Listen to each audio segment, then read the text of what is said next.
How to add and create portfolio on Google Sites. Hello guys, in today's video I'm going to show you how to create portfolio page on Google Sites easy and fast. So all what you have to do is go to Google Sites. This is the home page, as you can see.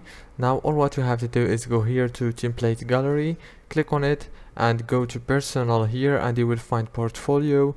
All what you have to do is click on it like this and wait a few seconds. It will take you directly to this page, as you can see.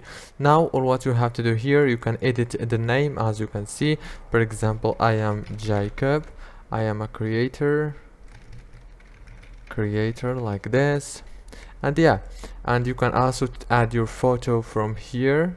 You can click on replace image and click upload to upload from your PC.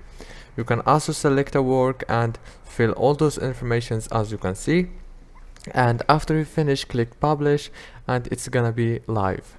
If this video was helpful, please don't forget to like and subscribe, and thank you so much for watching this video until the end. See you later.